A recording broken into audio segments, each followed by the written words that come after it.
네, 여러분 반갑습니다. 큐스타디 근태원 선생입니다. 자, 수리통계학. 자, 말만 들어도 그렇죠. 머리가 아픈 과목이죠. 자, 그렇지만 여러분들이 요 수리통계학을 꼭 할 수밖에 없는 그런 분들이 많이 있죠. 자, 이 수리통계학은 우리가 여러분들이 대학에서 학부 과정에서는 통계학이나 수학이나 또는 상경계열의 공부를 하는 학생들 가운데 이 수리통계학이 꼭 필요한 학생들이 있고, 또 대학원의 어떤 석박사 과정에 입학을 하기 위해서 치는 시험이라든가 또는 입학해서 그와 같은 과정을 밟는 데 있어서 수리통계학이 기초로서 꼭 필요한 분들도 있답니다. 그리고 여러분들이 국내에서 금융공학을 전공하는 학생들이라든가 또는 유학 가서 금융공학을 전공하는 학생들 중에도 이 수리통계학이 전제 과목으로서 꼭 필요한 분들이 있다는 거죠. 그리고 여러분들이 한국은행이라든가 또는 금융공기업에 시험을 대비하기 위해서 요 수리통계를 공부하는 분들도 있답니다. 그리고 여러분들이 직장인인데 어떤 빅데이터 관련 분야라든가 특별히 게임 분야에서 일하는 분들 중에서 여러분들이 하는 직무와 관련해서 이 수리통계학이 꼭 필요해 가지고 회사에 지원을 받아 가지고 이 강의를 듣는 분들이 우리 큐스타디에도 굉장히 많이 있답니다. 자, 요 데이터는 현재 우리 큐스타디의 강의를 듣고 있는 분들의 메인들을 우리가 중점적으로 조사해 봤더니 이런 분들이 수리통계학, 큐스타디 수리통계학을 듣는다 해서 제가 요 내용을 조사를 해 봤답니다. 또 그 외에도 여러분들이 통계학을 전공한 학생인데 여러분 통계학을 공부하다 보면 여러분들이 그 통계학 중에 제일 어려운 과목이 뭐냐면 계량경제학이랍니다. 근데 이 그 계량경제학을 여러분들이 이해하기 위해서 선수 과목으로 반드시 해야 되는 과목이 수리통계학인데 수리통계학에서 막혀버리면 여러분들이 계량경제학도 포기해야 된답니다. 자, 무슨 말인지 아시겠죠? 어쨌든 여러분들이 다양한 분야에서 다양한 과정에서 다양한 이유로 이 수리통계학 공부를 잘 하고 싶은데 아마도 이 소개 영상을 여러분 듣고 계시는 분이라고 그러면 이 수리통계 공부에 어떤 막힘이 있어가지고 어려움을 겪었기 때문에 선생님을 지금 찾아왔다라고 생각한답니다. 자, 그러면 왜 이렇게 많은 학생들이 현재도 이 큐스타디 수리통계학을 듣고 있는가?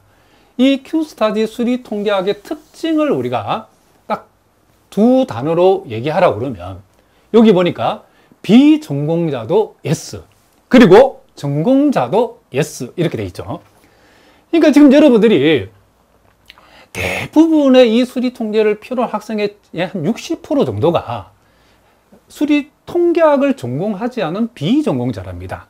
그러니까 전공자도 어려운데 비전공자는 대단히 어렵겠죠. 그렇죠?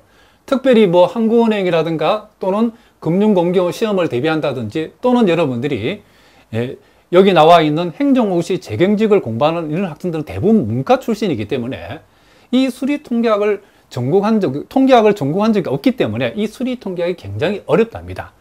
그렇지만 우리 큐스타디 수리통계학은 여기 나와 있는 것처럼 통계학의 입문자들도 제가 이해되게 될 수 있도록 선생님이 강의를 했답니다.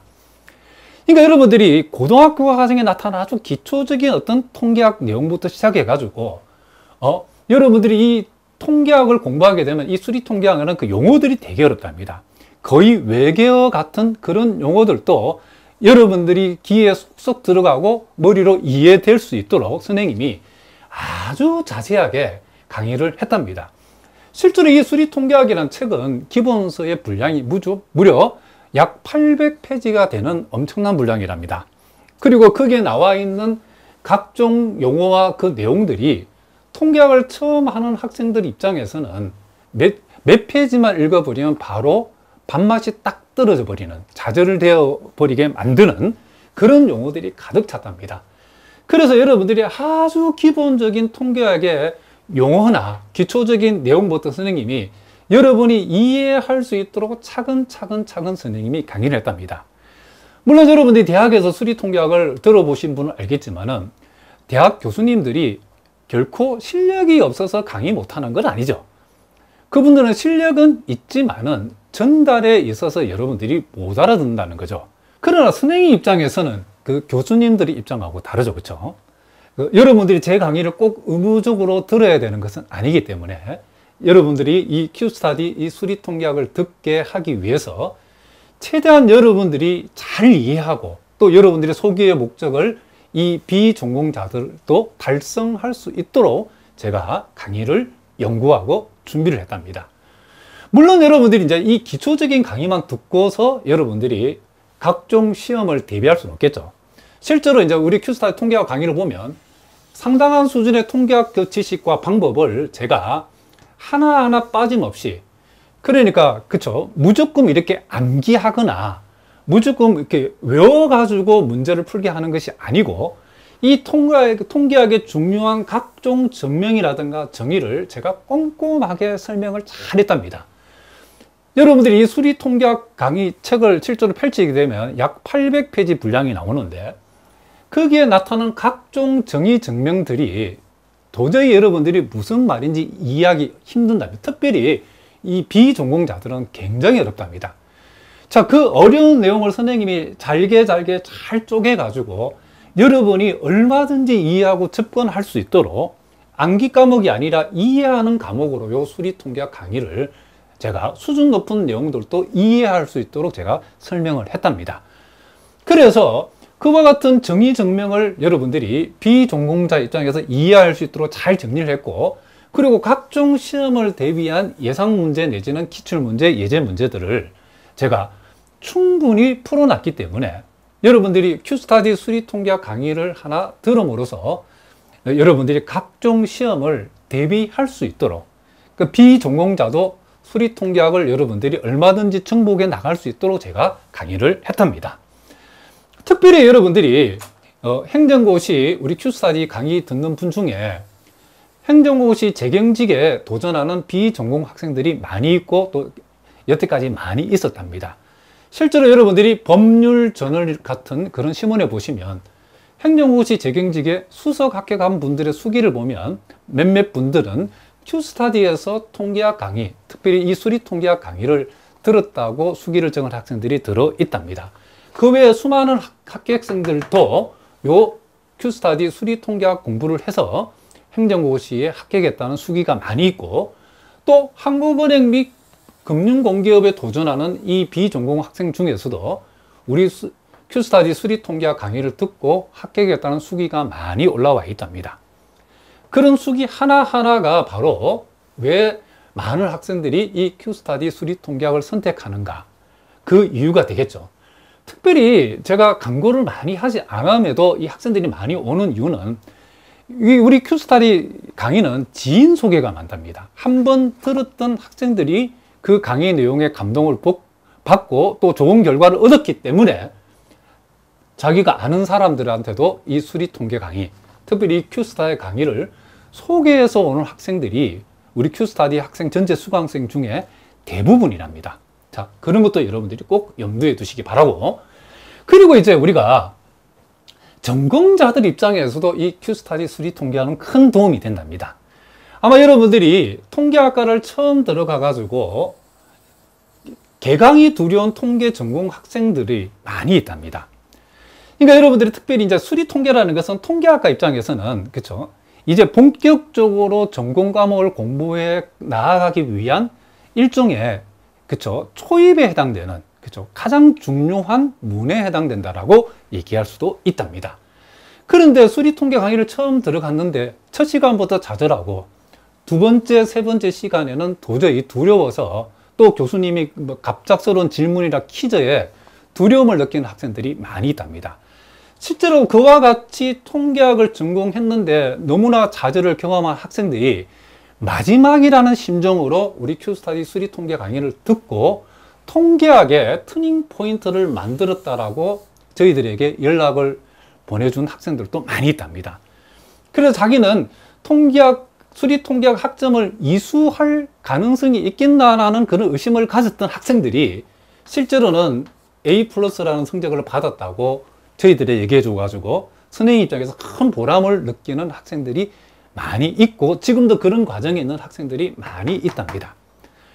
자, Q스타디 수리통계를 우리가 전공자 입장에서는 어떤 전공자 입장에서도 여러분들이 처음부터 잘하는 건 아니기 때문에 가장 기본적인 통계부터 시작해서 여러분들이 어려운 고급 통계학을 공부할 수 있는 토대가 되는 심화 통계 내용까지 꼼꼼하게 선생님이 설명되어 있고, 특별히 여러분들이 통계학의 가장 중요한 계량 경제학을 공부하는 어떤 토대를 만들어주는 강의로서 제가 이 계량 경제학을 염두에 두고 큐스타디 수리 통계학이 강의되어 있기 때문에, 큐스타디 수리 통계를 듣는 학생들은 이 수리 통계와 계량 경제학을 패키지로 묶어서 듣는 학생들이 굉장히 많이 있고, 특별히 유학생들 중에 그렇게 강의 듣는 학생들이 많이 있답니다.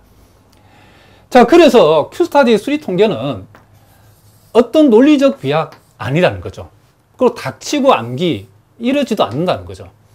빠짐없이 선생님이 여러분들의 각종 정의를 잘 알아듣게 설명해주고, 각종 정명들을 여러분들이 수준에서 이해할 수 있도록 제가 차근차근 섬세하게 잘 쪼개가지고 여러분에게 이해가 되도록 제가 설명을 했고, 한마디로 말해서 납득이 되는 강의를 만들었다고 보시면 된답니다. 자, 무슨 말인지 아시겠죠? 그래서 수리 통계 내용이 실제 800페이지나 되는 방대한 분량이고, 또 여러분들이 이제 초반부는 제가 매우 쉬운 강의부터 시작하지만은 점점점 중반전, 후반전으로 갈수록 상당한 수준의 내용들의 강의들이 진행이 된답니다. 그렇지만 여러분이 선생님 말을 꼭 명심해야 되는 게 뭐냐면, 아무리 어려운 수리 통계학 과목이라도 계단식으로 차근차근 쉬운 내용부터 빠짐없이 선생님이 강의해주는 내용대로 따라오고, 또 더불어서 여러분들이 가지고 있는 기본서 하나 정도는 꼼꼼하게 같이 여러분들이 공부를 해 주신다면, 어떤 분야든 어떤 전공에서든, 여러분 또 직장에서 뭐 빅데이터를 연구한다든지 등등 필요해서 하는 공부이든지 간에 수리 통계 때문에 여러분들이 가고자 하는 길에 막힘이 없도록 제가 시원하게 뚫어 드리겠습니다. 자, 무슨 말인지 아시겠죠? 자, 이제 그럼 우리가 본격적으로 이 통계학에 대해서 우리가 공부를 한번 시작해 보도록 하겠습니다. 자, 여러분 교재 데피니션 1을 보니까 표본 공간, 우리가 원어로 샘플 스페이스라고 나와 있는데, 이 표본 공간의 정의가 뭔지 봤더니 통계적 실험에서 발생 가능한 모든 결과들의 집합을 표본 공간이라 하고, 이를 S로 나타낸다, 이렇게 얘기했답니다. 아마도 여러분들이 이제 통계학을 처음 입문하신 분들은 이 통계학이 딱 들어가자마자 어렵다고 느끼는 게 뭐냐면, 이와 같은 외계어에 해당되는 이런 용어들이 어렵답니다. 그러니까 여러분들이 통계학에 입문을 잘하는 첫 번째 걸음은 뭐냐면, 통계학이라는 요 동네에 나와 있는 용어에 대한 정확한 이해. 사실은 알고 나면 아무것도 아닌데, 모르면 여러분들이 이 내용들을 이해하기가 매우 어렵답니다. 그래서 여러분들이 선생님 강의는 아주 기본적인 용어 설명부터 수준 높은 내용까지 차근차근 단계를 밟아서 올라갈 거니까, 여러분들이 이미 알고 계시는 분들은 이런 기본적인 내용에 대해 복습의 차원에서 한번 보시고, 처음 입문하신 분들은 용어 하나하나를 제가 설명해 줄 때 그것을 잘 이해하고 기억하셔야 나중에 어려운 내용들도 소화할 수 있답니다. 자, 그러면 다시 한번 보겠습니다. 표본 공간이라는 것은 통계적 실험, 자, 말이 어려운데 우리가 어떤 사건을 이렇게 실제로 시행했을 때라고 생각하시면 된답니다. 그러니까 예를 들면 우리가 동전을 던진다, 이런 것을 또 통계적 실험이죠. 주사위를 던진다, 이런 게 통계적 실험이죠. 이랬을 때에 발생 가능한, 뭐라 그랬죠? 발생 가능한 모든 결과들의 집합이다. 이게 발생되어지는 그런 거 하나하나를 나중에 얘기했지만 표본점이라고 하는데, 그런 표본점들을 모두 모아놓은 집합을 우리는 뭐다? 표본 공간이라고 한다, 이런 얘기를 합니다. 자, 무슨 외계어 같은데, 자, 실제 예를 통해서 우리가 이 표본 공간이 무슨 말인지를 한번 연습해 보겠습니다. 자, 첫 번째 문제를 보니까 한 개의 동전을 던져서 앞면이 나오면 다시 동전을 던지고 뒷면이 나오면 한 개의 주사위를 던지는 실험을 한다. 동전의 앞면을 H, 뒷면을 T로 표시하기로 한다. 그랬을 때에 이 표본 공간을 한번 구해보자, 이런 얘기죠. 그러면 우리가 자, 이 실험은 동전을 하나 던지는 거죠. 그랬을 때에 동전을 하나 던졌을 때에 앞면이 나오면 동전을 다시 한번 던진다겠죠. 그러면 앞면이 나와서 다시 동전을 던져서 앞면이 나오는 경우도 있을 것이고, 동전을 처음 던져서 앞면이 나왔을 때에 동전을 한 번 더 던져가지고 뒷면이 나올 수도 있겠죠. 이렇게 동전을 처음 던져가지고 앞면이 나오면 다시 동전을 던지게 되기 때문에, 그래서 앞면이 나왔을 때 앞면이 나오고, 앞면이 나와서 동전을 다시 던져서 뒷면이 나오는 경우를 생각할 수 있겠죠. 그리고 동전의 뒷면이 처음 동전을 던져서 뒷면이 나오면 주사위를 한번 던진다 그랬죠. 그래서 뒷면이 나왔는데 주사위를 던져서 1이 나올 수도 있고, 뒷면이 나왔는데 주사위를 던져서 2가 나올 수도 있고, 뒷면이 나왔는데 주사위를 던져서 3이 나올 수도 있고, 뒷면이 나왔는데 주사위를 던져서 4가 나올 수도 있고, 뒷면이 나왔는데 주사위를 던져서 5가 나올 수 있고, 주사위를 던져서 이렇게 6이 나오는 이런 경우를 생각해 볼 수 있겠죠. 그러니까 이 통계적 실험에서 나타날 수 있는 이와 같은 모든 경우를, 몽땅 다 모아놓은 이 집합 S를 우리는 뭐라고 부른다? 표본 공간이라고 부르겠다. 뭐 선생님 뭐 이렇게 쉬운 거를 하느냐라고 생각하는 학생들이 있는데, 일단 통계에 우리가 정확한 용어부터 일단은 이해하고 기초부터 차근차근 밟아가는 게 여러분들이 통계학을 완성하는 길이랍니다. 그래서 아시는 분은 복습의 차원에서, 통계학을 처음 배워하는 분들은 지금 표본 공간이 뭔지 여러분들이 일단은 정확하게 이해하시자, 이런 연습을 해보자, 그런 얘기를 합니다. 그 다음 이제 한 개의 동전을 3번 던지는 실험. 자, 한 개의 동전을 3번 던져서 나타나는 모든 경우들을 여기다가 다 적어주면 되겠죠.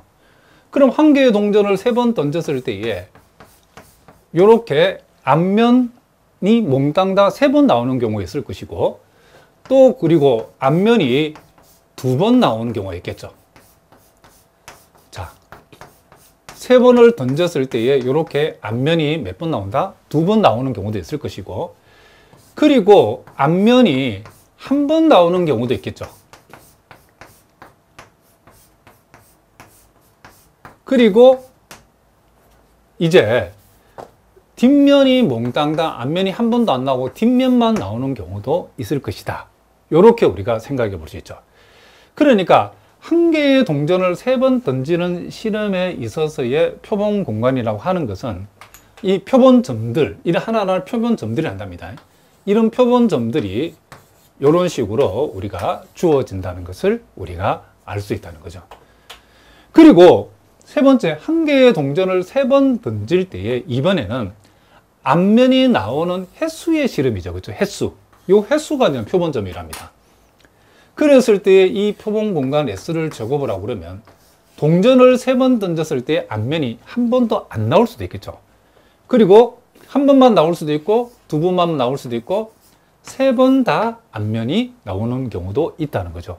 그러니까 요 3번의 실험의 경우에 우리가 생각할 수 있는 표본 공간 S의 집합은 이렇게 0, 1, 2, 3으로 구성되어진다는 것을 알 수 있다. 이런 얘기를 합니다. 자, 우리가 또 4번째 문제도 우리가 살펴보면, 자, 비누 공장에서의 생산 제품 중에서 3개의 제품을 추출하여 검사한 뒤 불량품과 정품을 분류하는 경우, 자, 불량품은 F, 정품은 H로 표기한다고 했을 때에 우리가 이 표본 공간을 한번 또 생각해 보자는 거죠. 자, 우리가 생각할 수 있는 이 표본 공간은 우리가 이 비누 공장의 생산 제품을 검사했을 때에 3개 다 정품인 경우도 있겠죠. 그렇죠? 그리고 정품이 2개인 경우, 자, 요런 경우하고, 자, 요런 경우하고, 자, 요런 경우. 그리고 하나만 정품이고 2개가 불량품인 경우도 있겠죠. 자, 정품, 불량품, 불량품. 자, 불량품, 정품, 불량품. 그리고 불량품, 불량품, 정품. 그리고 마지막으로 3개 다 불량품인 경우도 있겠죠. 자, 이런 식으로 우리가 세 개의 제품을 검사를 했을 때에 불량품과 정품을 분류하는 모든 경우를 다 들었죠. 이것을 우리는 뭐다? 이와 같은 통계적 실험에서의 표본 공간이다. 이렇게 얘기한다는 거죠. 그리고 또 5번 문제처럼 이 표본 공간을 조건식으로 또 표현해야 될 경우도 있다는 거죠. 자, 여기 보니까 중심이 원점이고 반지름이 3인 원의 원주 상민 내부의 모든 점을 우리가 표본 공간에 했을 때는 이와 같은 표본 공간은 그렇죠, 카운팅 할 수 있는 게 아니죠. 영역으로 표시되는 거죠. 이것은 우리가 어떤 x, y라는 점들의 집합인데, 이 x, y라는 이 점들은 중심이 원점이고 반지름이 3인 원의 내부 및 원주상에 있는 모든 점이니까 이와 같은 점들은 이렇게 우리가 조건을 달아서 표시할 수 있겠죠. 자, 이런 식으로 우리가 어떤 경우에는 이 표본 공간을 이렇게 조건식으로 표현해서 이 표본 공간을 표현할 수도 있다. 이것도 여러분들이 알아두시기 바랍니다. 자, 그 다음에 이제 우리가 또 두 번째 중요한 용어, 자, 사상 또는 요 사상이라는 말을 우리는 요 사상이라는 요 표현을 우리가 사건이라는 용어로도 우리가 얘기를 한답니다. 사상 내지는 사건. 자, 요것은 한마디로 얘기하면 이 사상이라고 하는 건 표본 공간 S의 무슨 집합이다? 부분 집합이다라고 여러분이 생각하시면 된답니다.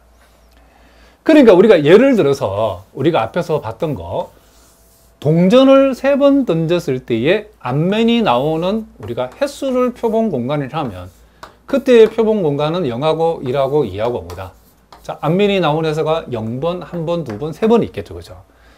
그러니까 표본 공간 S가 이렇게 주어졌을 때에 얘가 지금 표본 공간이라고 하면,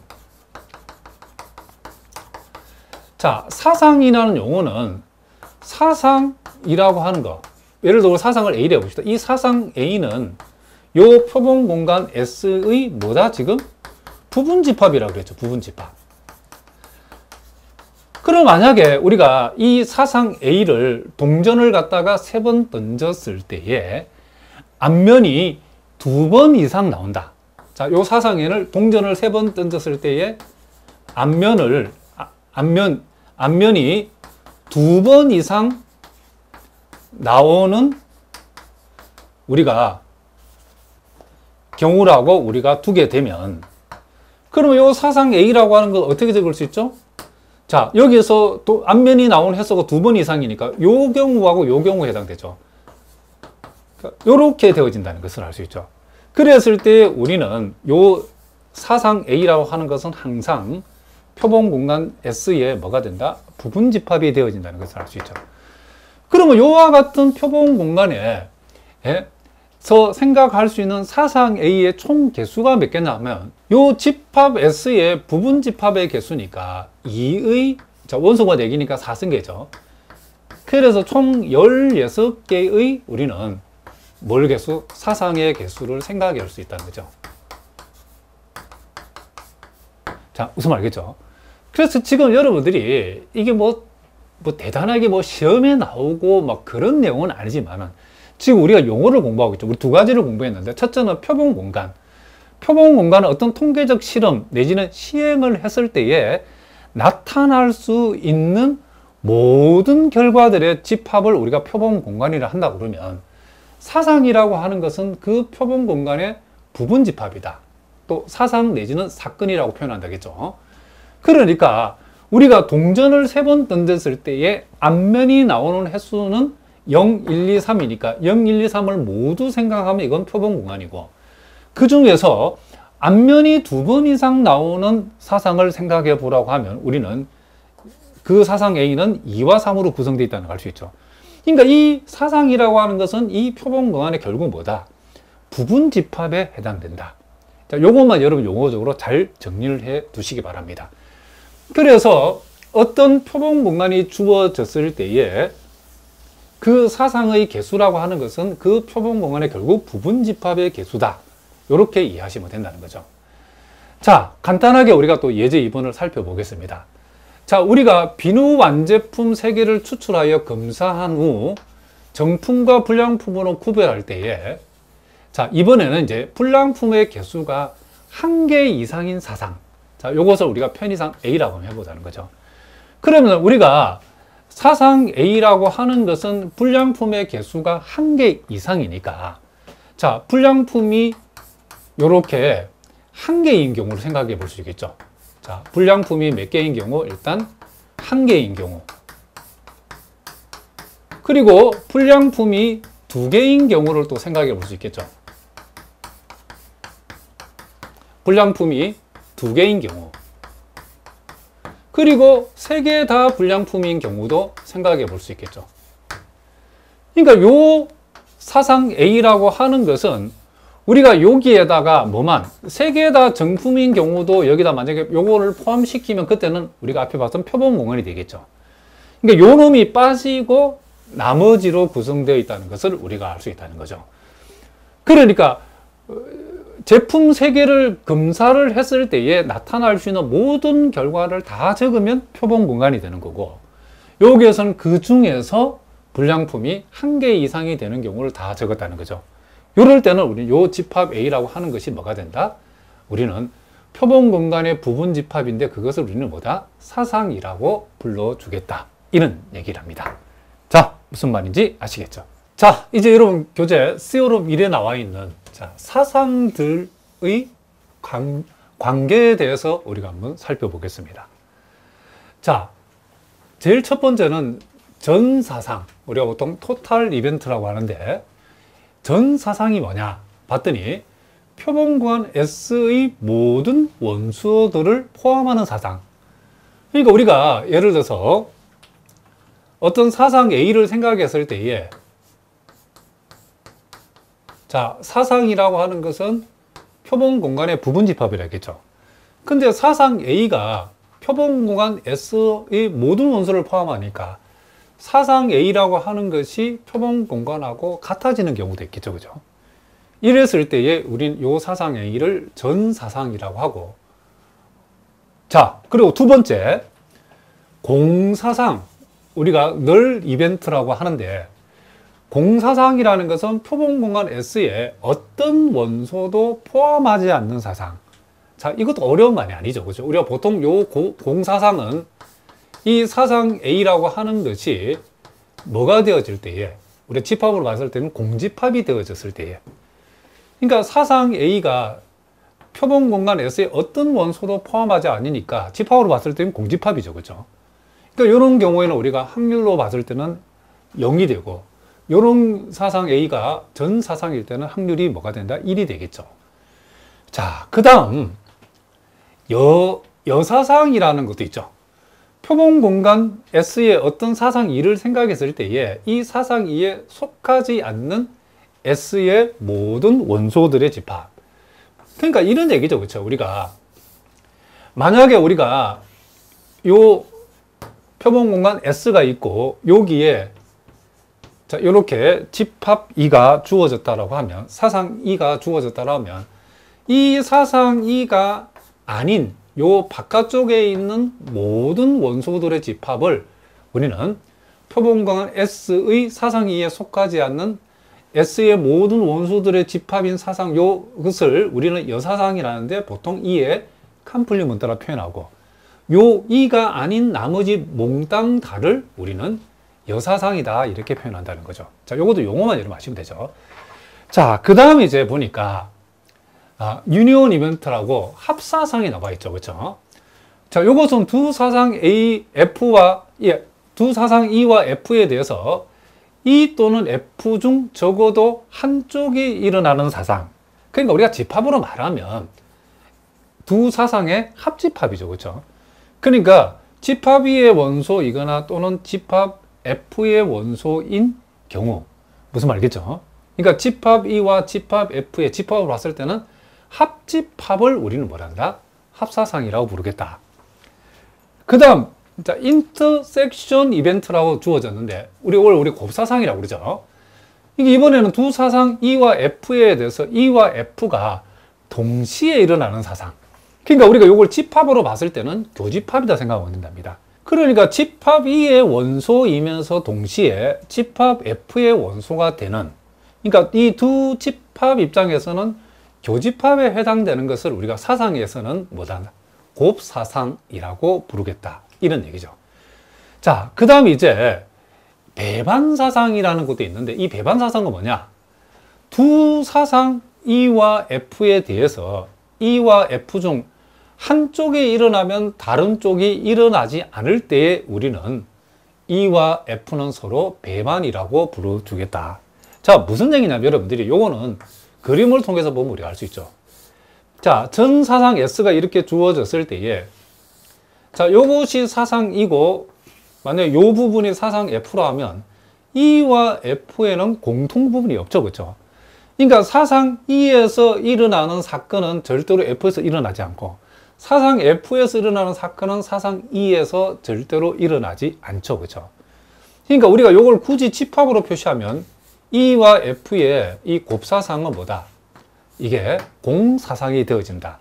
요렇게 여러분들이 이해를 하시면 된다는 거죠.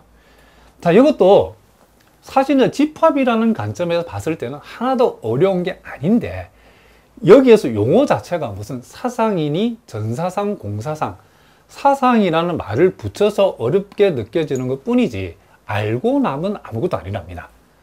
그러니까 전사상이라고 하는 것은 어떤 주어진 사상이 표본 공간 S, 즉 우리말로 하면 전체 집합에 대응하는 것.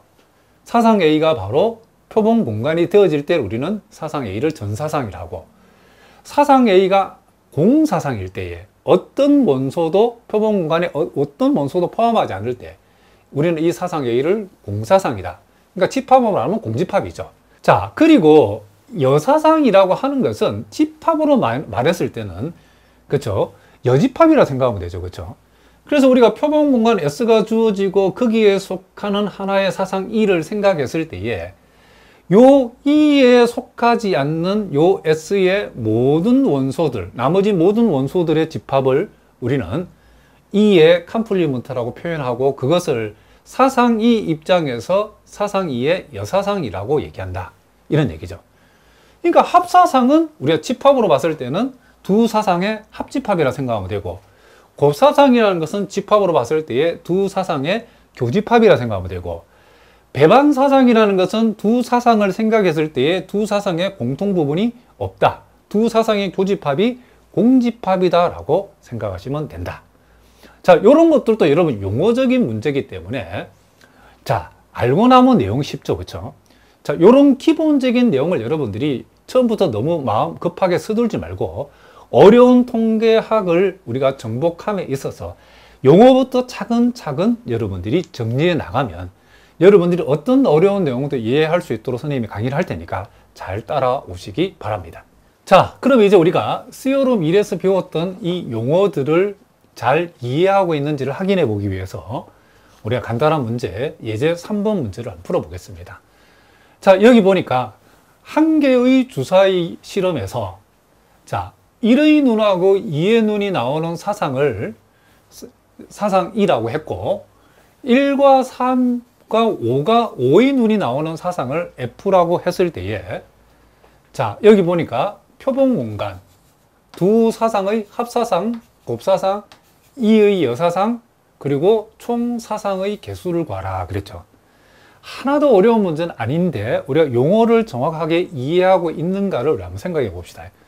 그리고 제일 먼저 우리가 표본 공간 S를 한번 생각해 봅시다.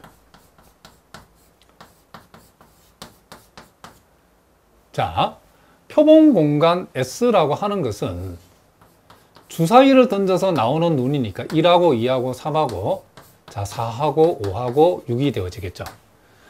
그 다음에 이제 사상이라고 하는 것은 집합 S의 이 표본 공간을 나타내는 집합 S의 부분 집합이니까, 여기서 말하는 총 사상의 개수라고 하는 것은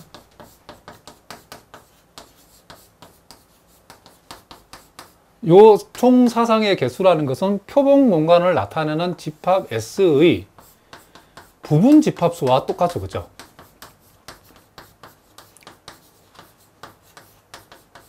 따라서 원소가 6개짜리인 부분 집합이니까 2의 6승으로서 총 사상의 개수는 몇 개가 된다? 64개가 된다는 것을 알 수 있죠. 그 다음 두 사상의 이제 합사상이라는 것은 집합으로 봤을 때는 요 두 사상을 나타내는 집합의 합집합이죠. 그리고 요 1, 2, 3하고 1, 3, 5의 합집합이니까 1, 2, 3, 5 요렇게 우리가 적어줄 수 있고, 그 다음 이제 곱사상이라고 하는 것은 요 두 사상의 곱사상이라는 것은 집합 입장에서는 교집합이다 그랬죠. 그래서 공통 부분이 1과 3이니까 이렇게 1과 3으로 되어진다는 것을 알 수 있고, 자, 그 다음 이제 우리가 2의 여사상이다라고 하는 것은, 자, 2의 여사상이라는 것은 집합 2에 속하지 않는 원소이면서 표본 공간 S에 남아있는 모든 원소죠. 그죠? 자, 그러므로 1, 2, 3을 제외하니까 2의 컴플리먼트는 4, 5, 6 이렇게 되어진다는 것을 우리가 알 수 있다. 자, 이런 것들은 뭐 시험에 출제되는 내용은 아니고 우리가 이제 통계학을 입문하면서 중요한 용어들을 오늘 여러분들이 기초적으로 공부를 하신다라고 생각하시면 된답니다. 자, 마지막 예제 4번 문제. 자, 이것도 아주 쉬운 문제죠. 한 개의 동전을 두 번 던져서 앞면이 나오면 H, 뒷면이 나오면 T라고 했을 때에 표본 공간 S를 구해보자. 자, 이것도 여러분들이 용어 공부라 생각하시고 하시면 된답니다.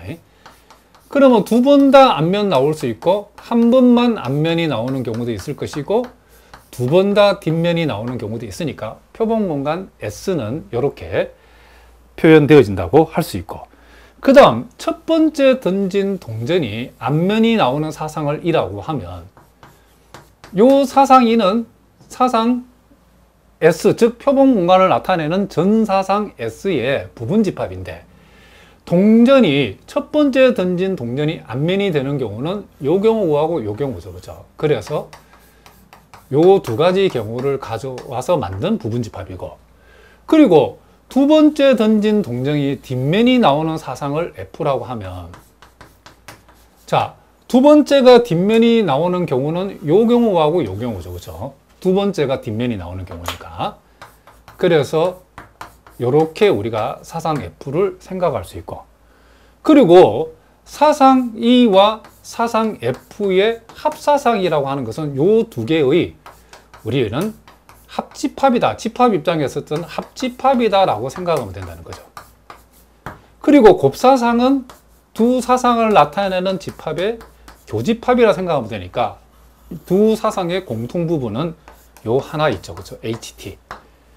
자, 그리고 E와 F는 배반인지 판단하라겠는데 보다시피 E와 F의 곱사상이 동사상이 아니고 이렇게 원소가 있죠. 그렇죠? 이렇게 되기 때문에 우리는 요 사실로부터 배반이 E와 F는 배반이 아니다라고 얘기해 줄 수 있다. 이렇게 할 수 있다. 이런 얘기를 합니다. 자, 이렇게 해서 오늘은 우리가 통계학의 가장 기본적인 용어들을 공부하는 아주 기초적이고 쉬운 내용을 공부했답니다. 그러니까 여러분들 통계학에 앞으로 이제 굉장히 심화되고 어려운 내용들도 많이 나올 텐데 처음부터 여러분이 욕심내지 말고 가장 기본적인 용어부터 차근차근 선생님 강의를 들으면서 공부해 나가시면 정말 어려운 심화된 내용들도 이해할 수 있도록 선생님이 강의를 할 테니까 여러분들이 강의를 욕심내지 말고 차근차근 잘 따라오시기 바랍니다. 자, 오늘은 여기까지 하겠습니다. 여러분 오늘도 수고하셨습니다.